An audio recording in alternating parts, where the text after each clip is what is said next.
kaɗai gaban shi kan kaunar ki amarya na biyan su to sai shi.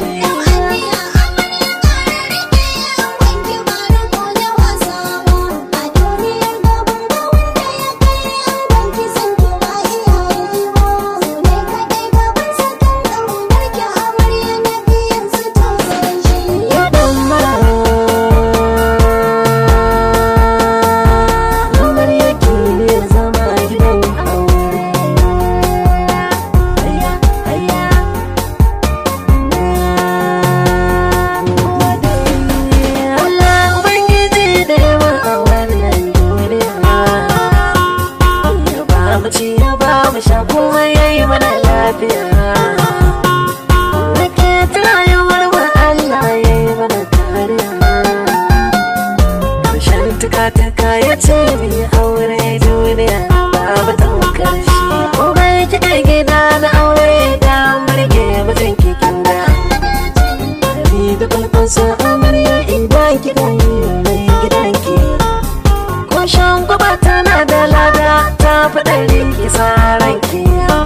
Wani malamashi da za ya sa masa sanyi zuciyarsa doki mai shi.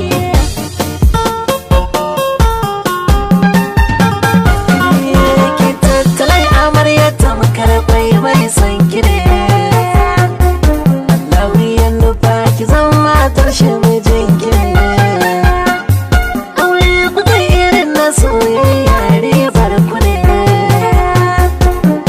Shi za ku rayu tare da juna a gidanki da take sai shi. Limina take batu dan birnin kansila, waka ta martabar aure hukuntuna.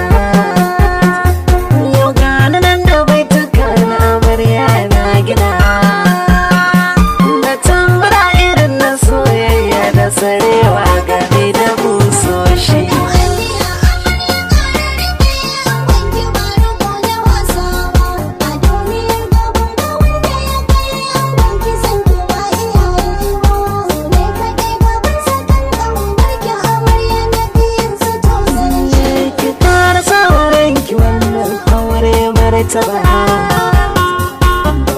Abin da ke saka wa miji ya yi jazaba, zama na lafiya yake sa ango ya yi kiba. Tarairaya amarya don Allah in ya fi ciki masarar rashi.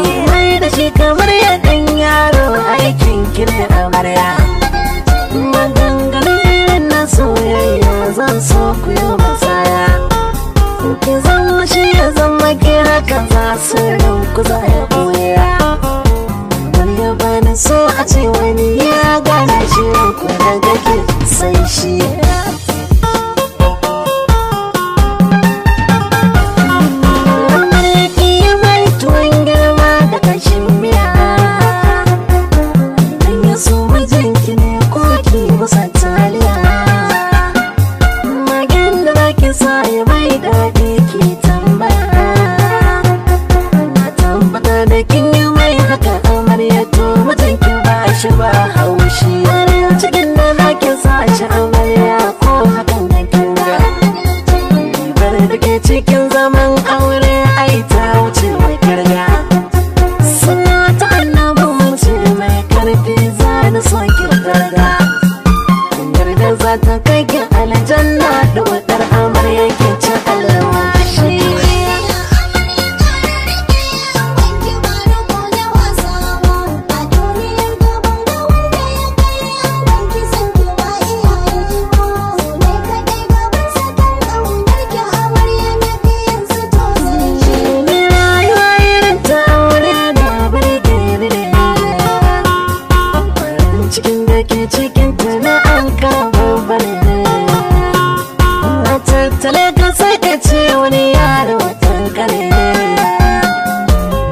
ka ƙurya ka yi bacci daki ko da yaushe ya kuma ya kamshi wace kadai da za ka yi wa dakin auren ka in ka yi shi mala'iku suna ta sa maka albarka raka tashi